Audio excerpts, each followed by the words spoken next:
Capítulo 6 O Paradoxo Divino. Os falsos sábios, reconhecendo a irrealidade comparativa do universo, imaginaram que podiam transgredir as suas leis.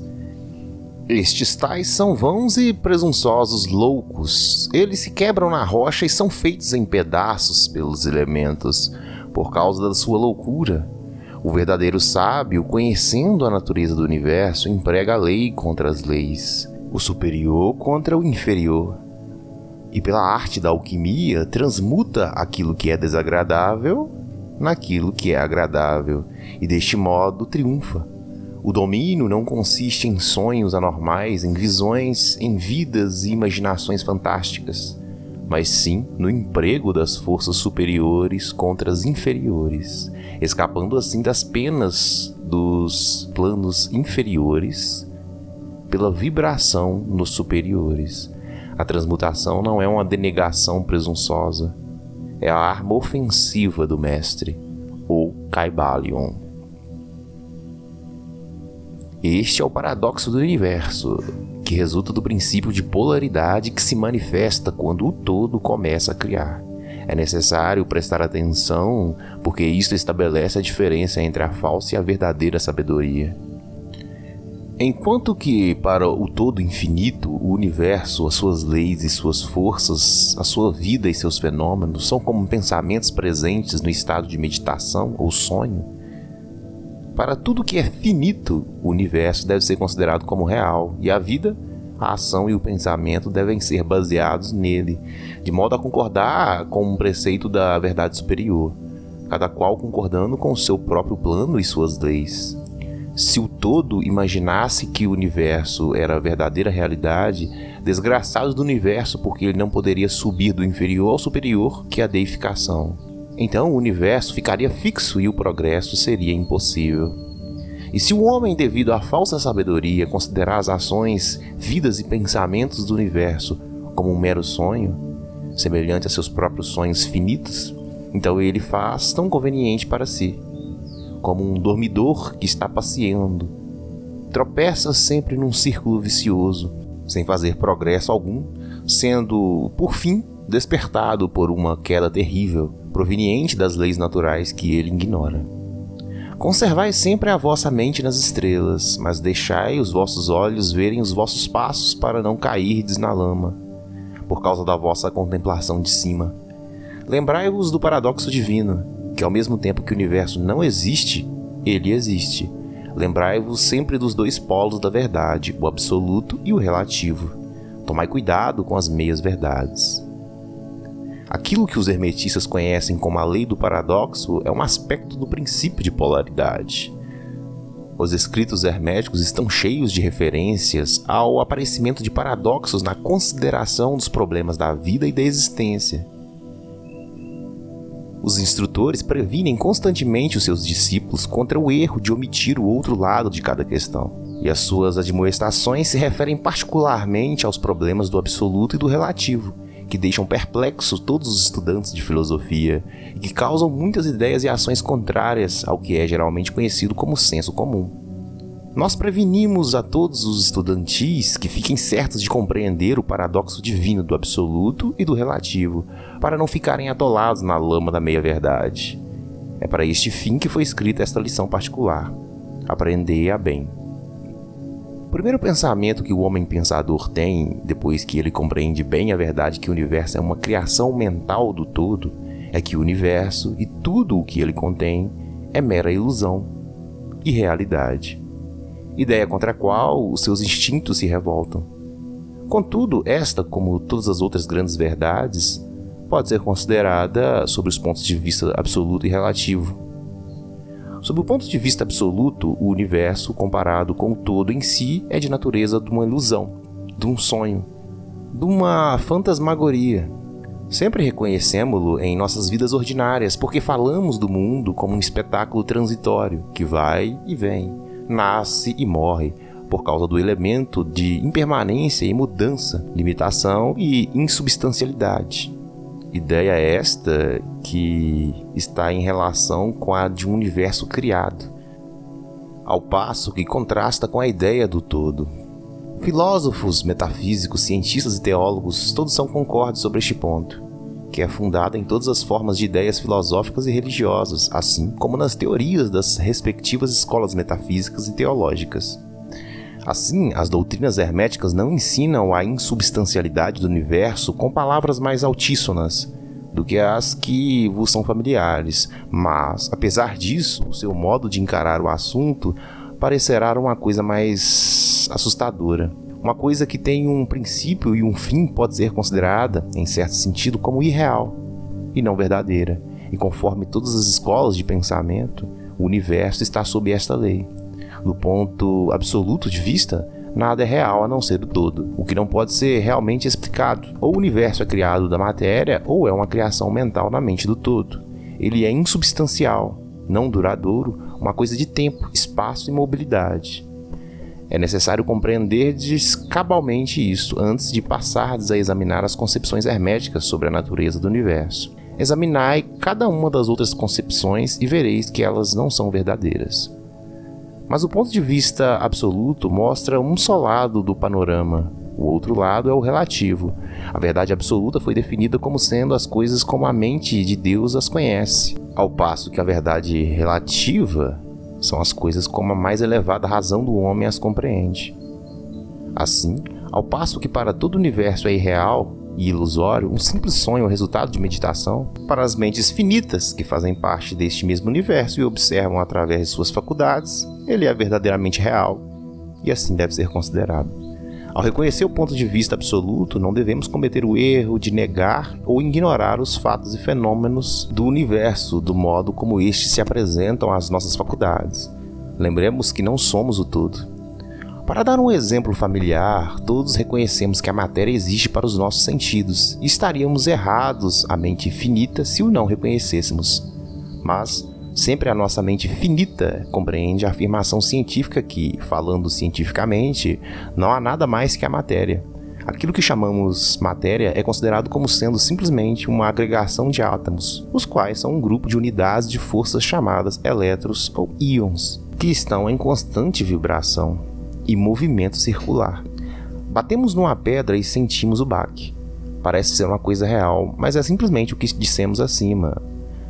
Mas lembra-nos que o nosso pé, que sente o baque, também é matéria, e portanto é constituído de elétrons, porque esta matéria também é o nosso cérebro. E para melhor dizer, se não fosse por causa da nossa mente, absolutamente não poderíamos reconhecer o pé ou a pedra. Assim, o ideal do artista ou escultor, que ele tanto esforça para reproduzir na tela ou no mármore, parece verdadeiramente real para ele. Assim se reproduzem os caracteres na mente do autor ou dramaturgo, o qual procura expressá-los de modo que os outros os possam reconhecer. E se isto é verdade no caso da nossa mente finita, qual não será o grau de realidade nas imagens mentais criadas na mente do infinito? Oh, amigos! Para os mortais, este universo de mentalidade é verdadeiramente real.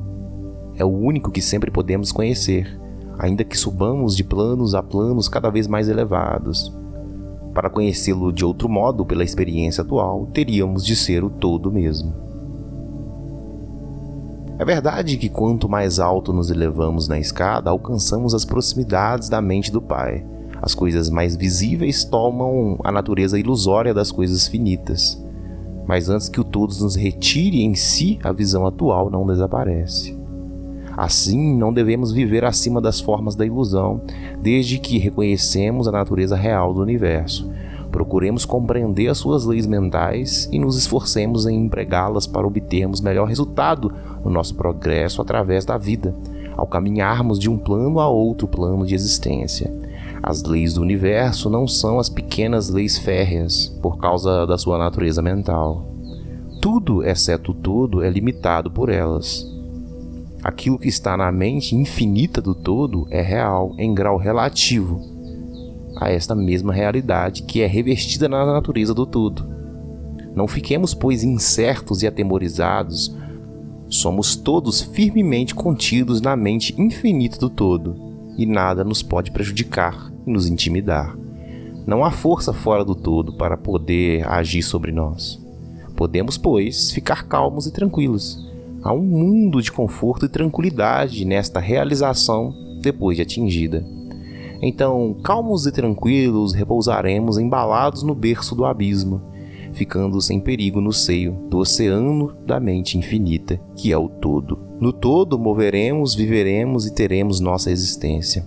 A matéria não é para nós a matéria inferior. Enquanto vivemos no plano da matéria, apesar de sabermos que é simplesmente uma agregação de elétrons ou partículas de força, que vibram rapidamente e giram umas ao redor das outras na formação de átomos. Os átomos vibram e giram formando moléculas que, por sua vez, formam as grandes massas de matéria. A matéria não é para nós a matéria inferior, quando prosseguimos nas investigações mais elevadas, e aprendemos dos preceitos herméticos que a força da qual os elétrons são unidades é simplesmente uma manifestação da mente do todo, e assim no universo tudo é simplesmente metal em sua natureza. Enquanto no plano da matéria podemos reconhecer os seus fenômenos, poderemos examiná-la, como fazem todos os mestres de graus mais ou menos elevados. Mas fazemos-lo aplicando as forças superiores. Cometeremos uma loucura pretendendo negar a existência da matéria no aspecto relativo. Podemos negar o seu domínio sobre nós, devemos fazer, mas não devemos ignorar que ela existe em seus aspectos relativos, ao menos enquanto no seu plano. As leis da natureza não são menos constantes ou efetivas como sabemos-lo, apesar de serem simplesmente criações mentais. Elas estão em muitos efeitos dos diversos planos. Dominamos as leis inferiores aplicando-lhes as que lhes são superiores, e somente por este modo. Mas não podemos escapar da lei e ficar inteiramente fora dela. Nada senão o todo pode escapar da lei. Isto é porque o todo é a própria lei, de que todas as leis procedem. Os mais adiantados mestres podem adquirir os poderes usualmente atribuídos aos deuses do homem. E há inúmeras ordens de entes na grande hierarquia da vida, cuja existências e poderes excedem mesmo o dos mais elevados mestres entre os homens a um grau imaginário para os mortais. Contudo, o mais elevado dos mestres e o ente mais elevado devem curvar-se à lei e ser como nada diante do todo. De modo que se mesmo estes entes, cujos poderes excedem os atribuídos pelos homens a seus deuses, estão subordinados à lei, imaginai qual não será a presunção do homem mortal da nossa raça e do nosso grau quando ousa considerar as leis da natureza como irreais, visionárias e ilusórias, porque chegou a compreender a verdade que as leis são de natureza mental e simples criações mentais do todo.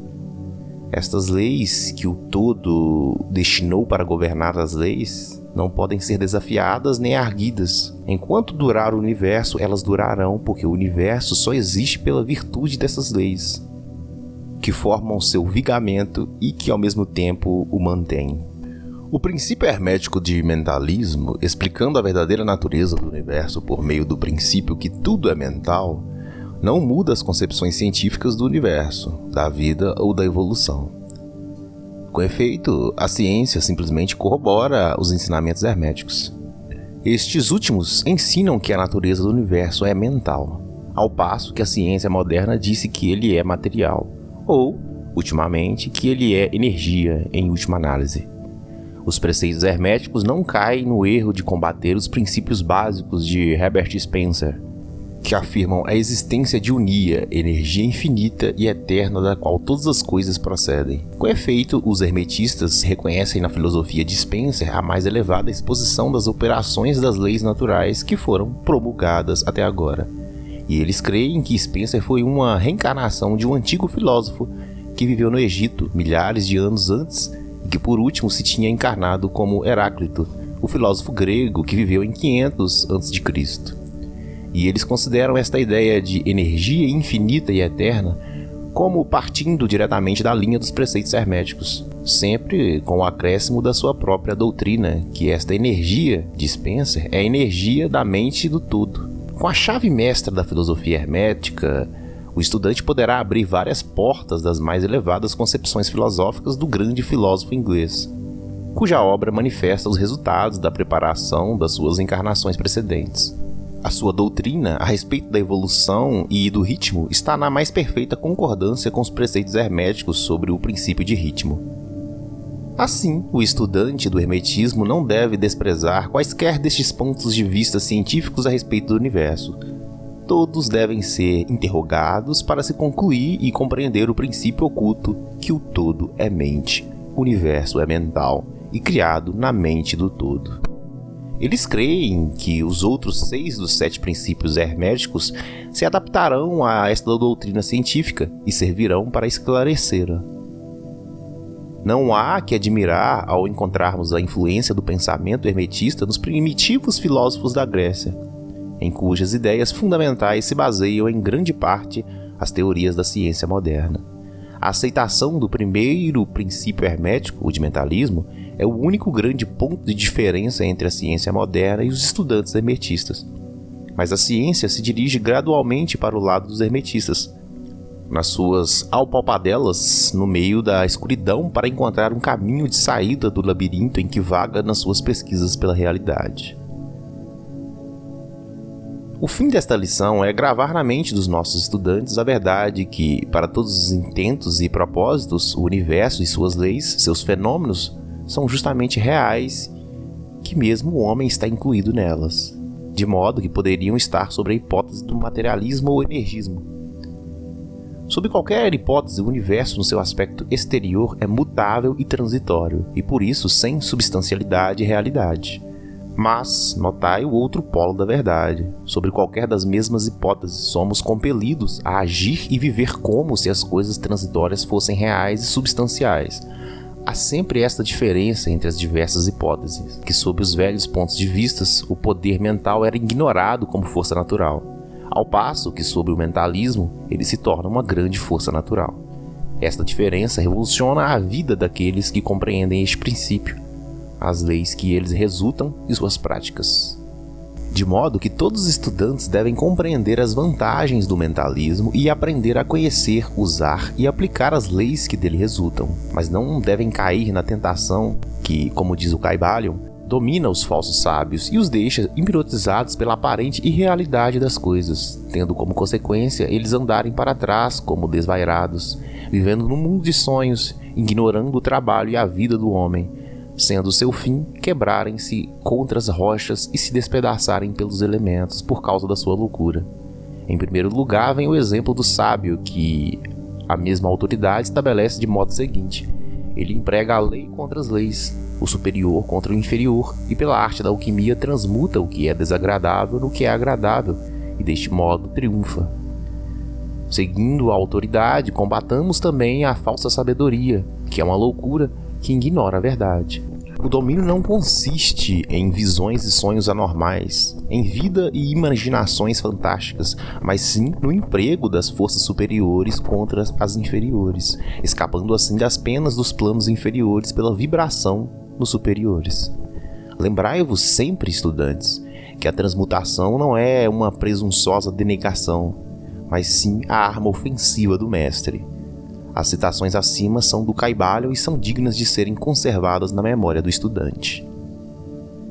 Nós não vivemos num mundo de sonhos, mas sim num universo que, enquanto relativo, é real tanto quanto as nossas vidas e ações são interessadas. A nossa ocupação no universo não é negar a sua existência, mas sim viver, empregando as leis para nos elevarmos do inferior ao superior, fazendo o melhor que podemos sob as circunstâncias que aparecem a cada dia, e vivendo, tanto quanto é possível, para as nossas ideias elevadas e os nossos ideais. O verdadeiro fim da vida não é conhecido pelo homem neste plano. As maiores autoridades e a nossa própria intuição dizem-nos que não cometeríamos o erro vivendo de modo melhor que pudermos. E, segundo a tendência universal, no mesmo ponto, apesar das aparentes evidências em contrário, todos estamos no caminho e a estrada conduz sempre para cima, deixando muitos lugares atrás. Lede a mensagem do Kybalion e segue o exemplo do sábio, fugindo do erro do falso sábio que perece por causa da sua loucura.